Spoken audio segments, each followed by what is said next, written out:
जय हिंद साथियों। आज है 9 सितंबर और 9 सितंबर का आपका आरएससी ग्रुप डी का सेकंड शिफ्ट का आपका एग्जाम खत्म हो गया है। तो आज के इस वीडियो में साइंस जी के करंट अफेयर्स के जो प्रश्न आपके पूछे गए थे 9 सितंबर सेकंड शिफ्ट में, उन सभी प्रश्नों के लेवल को देखने का प्रयास करेंगे। प्रश्न दोस्तों आपका 100% ऑथेंटिक प्रश्न है और इस वीडियो का पीडीएफ चाहिए तो आप हमें व्हाट्सएप मैसेज कर सकते हैं। व्हाट्सएप नंबर सामने दिया गया है। इसके अलावा टेलीग्राम चैनल पर भी आप ज्वाइन हो सकते हैं, लिंक डिस्क्रिप्शन में दिया रहेगा। इसके अलावा चैनल पर नए हैं तो चैनल को सब्सक्राइब कर लीजिए, नोटिफिकेशन को ऑन कर लीजिएगा आप आरआरसी ग्रुप डी से जुड़े हल पर अपडेट के लिए। तो चलिए दोस्तों शुरू करते हैं कि आज का कैसा कैसा लेवल आपका देखने को मिला था क्वेश्चन का। तो पहला क्वेश्चन जो आपका पॉलिटी का था दोस्तों, सबसे इजी था, जो कि हर शिफ्ट में आपका पूछा ही जा रहा है कि आर्टिकल 51A का संबंध किससे है। तो आर्टिकल 1 की बात करें तो इसका संबंध दोस्तों आपका मौलिक कर्तव्य से है। उदाहरण के लिए मौलिक कर्तव्य आपका 51A अनुच्छेद में वर्णित है, जिसमें राष्ट्रीय ध्वज एवं राष्ट्रगान का सम्मान करना नागरिक कर्तव्य है। इसके अलावा दोस्तों आपका जो मौलिक कर्तव्य है वो किसके सिफारिश पर लिया गया था, जसवंत सिंह समिति के सिफारिश पर आपका जोड़ा गया था। और किस देश के संविधान से लिया गया है, तो आपका ये रूस के संविधान से आपका लिया गया है। तो आर्टिकल 51 आपका मौलिक कर्तव्य से संबंधित था। अगला क्वेश्चन पूछा गया था दोस्तों, कोंकणी भाषा किस राज्य में बोली जाती है गोवा के अलावा। तो दोस्तों शायद आपका ऑप्शन में महाराष्ट्र, तो महाराष्ट्र आपका बिल्कुल राइट आंसर हो जाएगा। कोंकणी गोवा महाराष्ट्र के दक्षिण भाग, कर्नाटक के उत्तरी भाग, केरल के कुछ क्षेत्रों में बोली जाती है। तो कोंकणी भाषा आपका दिया गया था, तो महाराष्ट्र आपका बिल्कुल राइट आंसर होगा। भाषाई तौर पर यह आर्य भाषा परिवार से संबंधित है और मराठी से इसका काफी निकट संबंध है। अगला क्वेश्चन पूछा गया दोस्तों, किस व्यक्ति को भारतीय योजना के वास्तुकार के रूप में जाना जाता है। तो दोस्तों आपका इस प्रश्न आपका आया था, तो भारतीय योजना के वास्तुकार के रूप में दोस्तों आपका पीसी महालनोबिस आपका बिल्कुल राइट आंसर था। इसके अलावा आपके पास ऑप्शन था पीसी महालनोबिस, गाडगिल, ये सब करके आपका ऑप्शन दिया गया था, जिसमें पीसी महालनोबिस आपका बिल्कुल राइट आंसर है। इसके अलावा दोस्तों पूछा गया था खर्ची फेस्टिवल किस राज्य में मनाया जाता है। तो बात करें दोस्तों खर्ची फेस्टिवल का, तो ये दोस्तों आपका त्रिपुरा राज्य में मनाया जाता है। खर्ची फेस्टिवल से जुड़े कुछ फैक्ट्स को देखें तो ये त्यौहार मुख्य रूप से त्रिपुरा राज्य से उत्पन्न हुआ है और ये त्रिपुरा के शाही परिवार का त्यौहार था। वर्तमान में यहाँ तक कि समान परिवार भी इस त्यौहार को मनाते हैं। इसके अलावा ये 10 दिन की अवधि में मनाया जाता है, प्रत्येक जुलाई के महीने में होता है। ये त्यौहार भगवान शिव के सम्मान में मनाया जाता है। तो शिव कब मनाया जाता है और किसके लिए मनाया जाता है, इन सभी फैक्ट्स को आप याद रखिएगा। प्रत्येक वर्ष हजारों लोग अगरतला में इस मंदिर की यात्रा करते हैं, जिससे वो देवताओं को श्रद्धांजलि प्रेरित करते हैं। और मंदिर समिति जनता के आनंद के लिए सांस्कृतिक कार्यक्रम और मेलों का आयोजन भी करती है खर्ची उत्सव पूजा महोत्सव में। अगला क्वेश्चन पूछा गया दोस्तों कि आईपीएल में स्टैटिस्टिक टाइम आउट 2.5 मिनट से बढ़ाकर कितना कर दिया गया है। तो आपको मालूम होगा दोस्तों आईपीएल 2022 में 5 नियम को आपको बदला गया है, जिसमें आपका स्टैटिस्टिक टाइम आउट का भी जो मिनट था बढ़ाया गया था। तो आईपीएल में स्टैटिस्टिक टाइम आउट की बात करें, जिसे हिंदी में रणनीतिक समयवाह कहते हैं। आपको मालूम है हर पारी में एक स्टैटिक टाइम आउट मिलता है, जो कि 2.5 मिनट का होता था, जिसे बढ़ाकर दोस्तों 3 मिनट कर दिया गया है। तो 3 मिनट आपका ऑप्शन में था, बिल्कुल आपका राइट आंसर हो जाएगा। इसके बाद दोस्तों इसके अलावा 4 और उसमें बदलाव किए गए हैं, जिसमें दोस्तों डीआरएस की संख्या 1 से 2 की वृद्धि कर दी गई है। हर टीम को अब एक पारी में 2 डीआरएस मिलेगा। इसके अलावा दोस्तों क्रॉस ओवर के बावजूद स्ट्राइक लेने के लिए नया बल्लेबाज आपका नहीं आएगा। जैसे आप फील्डर कैच आउट हो जाता है, इसके बाद क्रीज को क्रॉस कर देता है, तो क्या होता था पहले नया बल्लेबाज आता था, लेकिन अब नहीं आएगा। उसके स्थान पर जो बल्लेबाज क्रीज क्रॉस कर देता था वो आता था, अब नहीं आएगा, अब नया बल्लेबाज आएगा। इसके अलावा दोस्तों एक और है कि यदि कोई टीम कोविड-19 से प्रभावित होती है तो मैच पुनर्निर्धारित किया जाएगा। ये आपका बदलाव किया गया था। इसके अलावा सुपर ओवर के नियम में भी आपका बदले गए थे। तो आपका ये 5 जो आपका चेंज किया गया था आईपीएल 2022 में, उसमें से पूछा गया था। तो 100% कन्फर्म है कि आगे भी ये सब पूछा ही जाएगा।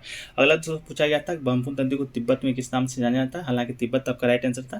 क्वेश्चन ये था कि सांपो ब्रह्मपुत्र नदी को किस नाम से जाना जाता है। तो ब्रह्मपुत्र नदी, जो कि बहुत लंबी नदी है, कितना तो 29 किलोमीटर है। ब्रह्मपुत्र नदी का नाम तिब्बत में सांपो, यही आपका प्रश्न है। इसके बाद अरुणाचल प्रदेश में डी तथा असम में ब्रह्मपुत्र नदी के नाम से जाना जाता है। तो अरुणाचल प्रदेश भी याद रखिएगा क्या नाम जाना जाता है, असम में तो ब्रह्मपुत्र जाना ही जाता है। ब्रह्मपुत्र नदी बांग्लादेश की सीमा में जमुना के नाम से दक्षिण में बहती हुई गंगा की मूल शाखा पद्मा के साथ मिलकर बंगाल की खाड़ी में गिरती है। तो ये बांग्लादेश में इसको शायद पद्मा कहा जाता है। तो इस बात को भी आप याद रखिएगा।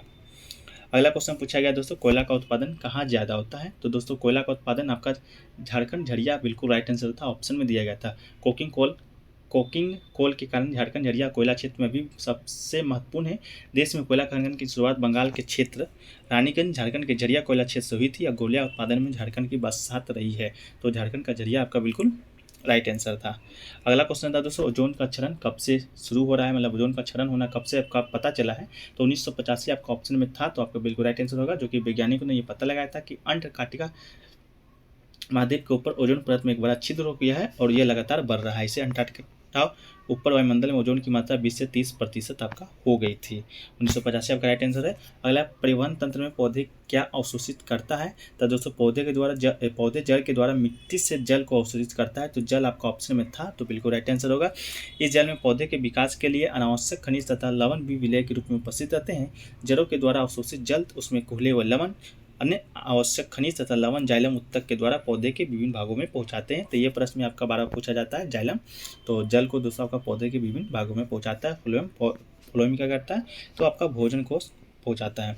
अगला क्वेश्चन शायद पूछा गया दोस्तों आपका, पहला ग्रीन एटीएम किस राज्य ने स्थापित किया है? तो देश का जो पहला ग्रीन एटीएम है वो गुरुग्राम हरियाणा में पायलट प्रोजेक्ट के रूप में आपका शुरू किया गया था। ये मशीन एक बार में 5 से 7 मिनट के भीतर 70 किलो तक अनाज निकाल सकती है। तो अगर ये आपका आया होगा तो आप कमेंट सेक्शन में बताइएगा कि हाँ आया था, नहीं आया था तो बोलिएगा ग्रीन एटीएम नहीं आया था। अगला क्वेश्चन शायद पूछा गया था दोस्तों, पंचायती राज व्यवस्था से आपका क्वेश्चन पूछा गया था, लेकिन क्वेश्चन कन्फर्म नहीं है। क्वेश्चन शायद आपका ये पूछा गया था कि भारत में पंचायती राज व्यवस्था की पंचायती राज मंत्रालय को अलग मंत्रालय कब बनाया गया था? जिसका राइट आंसर 27 मई 2004 आपका हो जाएगा, क्योंकि आपका ऑप्शन इस प्रकार ही दिया गया था 2004, 2005, 2009 इस तरह का ऑप्शन। तो 2004 में दोस्तों पंचायती राज व्यवस्था की देखरेख के लिए पंचायती राज मंत्रालय को अलग मंत्रालय बनाया गया था।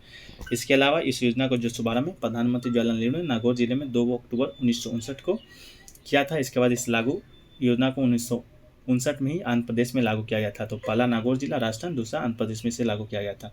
पहला पंचायती राज मंत्रालय 27 मई 2004 को स्थापित किया गया था।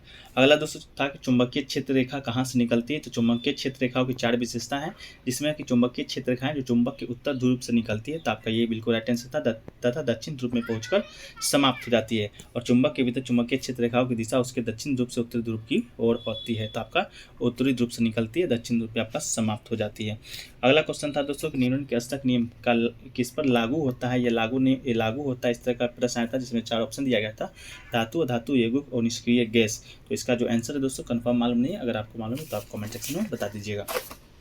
अगला क्वेश्चन था दोस्तों कि जगन्नाथ अधिनियम कब लागू हुआ था? तो जगन्नाथ अधिनियम की बात करें तो ये दोस्तों आपका 1954 ईस्वी में आपका लागू किया गया था। इसके अलावा दोस्तों आपसे शायद पूछा गया था कि ये आपका संसदीय कार्य मंत्री कौन है? तो भारत के संसदीय कार्य मंत्री की बात करें तो भारत सरकार के कैबिनेट मंत्री पद में से एक है। वर्तमान में भारत के संसदीय कार्य मंत्री दोस्तों श्री प्रहलाद जोशी जी हैं। तो आपका ये अगर पूछा गया होगा तो प्रहलाद जोशी आपका बिल्कुल राइट आंसर हो जाएगा। इसके अलावा दोस्तों आपसे पूछा गया था सबसे उच्च प्रतिरोध किसका होता है? आपके पास ऑप्शन दिया गया था, जिसमें नाइक्रोम का तार का जो प्रतिरोध है सबसे अधिक होता है। तो यही आपका बिल्कुल राइट आंसर था। किसी भी सुचालक तार की लंबाई के 2 गुना बढ़ने पर उसका प्रतिरोध में क्या परिवर्तन आएगा? किसी तार में धारा प्रवाहित करने पर धारा के मार्ग में आए रुकावट को उस तार का प्रतिरोध कहते हैं, जिसमें नाइक्रोम के तार का प्रतिरोध सबसे ज़्यादा ऊंचा था। अगला क्वेश्चन पूछा गया था दोस्तों, कौन सा अधात्विक गुण होता है? किसमें निम्नलिखित में से किसमें अधात्विक गुण होता है? 4 ऑप्शन दिया गया था, जिसमें आपका क्लोरीन का जो राइट आंसर था, इसी में आपका अधात्विक गुण होता है। अगला क्वेश्चन था दोस्तों, कौन सा अम्ल क्षार का जाँच करता है या प्राकृतिक विलयन नहीं? इस तरह का आपका प्रश्न आया था, जिसमें हल्दी इस तरह और मिथेन ऑरेंज इस तरह का आपका ऑप्शन दिया गया था, जिसमें मिथेन ऑरेंज बिल्कुल आपका राइट आंसर था। अगला दोस्तों आपका शायद विभवांतर श्रेणी का सूत्र आया था, तो इसका जो विमीय सूत्र होता है ml² T - A आपका होता है। इसका जो सीजीएम मात्रक होता है B = Q/R होता है। स्टेट बोल्ट हवा या निर्वात में इस प्रकार बिंदु आवेश को Q से कूलम के कारण दूरी r मीटर पर वाई में विद्युत विभव किया जाता है। तो आपका अगर ये सूत्र आया होगा तो आपका बिल्कुल राइट आंसर होगा, अगर नहीं आया होगा तो इग्नोर कीजिएगा। अगला क्वेश्चन पूछा गया तो कॉपर सल्फेट को एल्युमिनियम में अभिक्रिया कराने से क्या होता है? या कॉपर सल्फेट था या आपका या क्या था पता नहीं, लेकिन बहुत लोगों का कहना है कि कॉपर सल्फेट ही था या फेरियम सल्फेट होगा। तो देख लीजिएगा क्या था। एल्युमिनियम को कॉपर सल्फेट के साथ मिलाने पर किस प्रकार प्रतिक्रिया होगी? तो दोस्तों ये एकल प्रस्तावन प्रतिक्रिया होगी और उत्पाद के रूप में दोस्तों एल्युमिनियम सल्फेट तांबा धातु होगा। तो एल्युमिनियम सल्फेट आपका ऑप्शन में था, तो आपका ये राइट आंसर हो जाएगा अगर आपका ऑप्शन आया होगा तो। अगला क्वेश्चन आया था दोस्तों कि 3 कोष्ठक किसमें पाया जाता है? 4 ऑप्शन था, मछली, कबूतर, सेलामेंडर। तो सेलामेंडर दोस्तों आपका बिल्कुल राइट आंसर था। 3 कोष्ठक हृदय आपका इसी में पाया जाता है। इसके अलावा सभी सरीसृपों में 2 अलिंद बायां और दायां तथा 1 निलय युक्त 3 कोष्ठीय हृदय होते हैं। या उभयचर प्राणी में दोस्तों आपका 3 कोष्ठीय हृदय होता है, जिसमें ऑप्शन में सेलामेंडर आपका राइट आंसर था। तो आया था कि बैगनी और लाल और ब्लू आपका दिया गया था। इसमें आपको ऑर्डर में दर्शाना था कि किस रंग का जो विचलन है आपका अधिक होता है। तो पहले आपका बैंगनी हो जाएगा, इसके बाद लाल हो जाएगा, इसके बाद आपका ब्लू हो जाएगा। इस तरह से आपका प्रश्न आया था। प्रश्न आपका इतना क्लियर नहीं था, इतना सिंपल नहीं था, प्रश्न थोड़ा लेंदी था। लेकिन आपका बैंगनी के बाद लाल, लाल के बाद ब्लू आपका जो विचलन होगा सबसे असेंडिंग ऑर्डर में दर्शाना था, तो आपका हो जाएगा। इसके अलावा दोस्तों आपका था डीएनए से आपका संबंधित प्रश्न था कथन के तौर पर। तो एक प्रोटीन एक जीन का पहचान करेगा, ये जो आपका डीएनए से संबंधित था आपका सही था। इसके बाद आपका ग्रीन एटीएम से संबंधित प्रश्न जो कि आपका आया होगा, तो हरियाणा में गुरुग्राम में आपका स्थापित किया गया है। तो दोस्तों इतना ही प्रश्न अभी तक मिले हैं, और भी प्रश्न जैसे मिलेंगे तो उसको पीडीएफ में सम्मिलित कर देंगे। पीडीएफ आपको व्हाट्सएप में मैसेज करने से प्राप्त होगा। इसके अलावा टेलीग्राम ग्रुप में भी भेज दिया जाएगा, वहाँ से भी आप ले सकते हैं। तो चलिए दोस्तों यहीं पर समाप्त करते हैं। वीडियो कैसा लगा कमेंट सेक्शन में बताएगा। अच्छा लगा वीडियो को लाइक कीजिएगा, दोस्तों में इस तरीके शेयर कीजिएगा। तो मिलते हैं नेक्स्ट वीडियो में। और दोस्तों चैनल पर नए चैनल को सब्सक्राइब कर लीजिएगा। तो दोस्तों जय हिंद, जय भारत।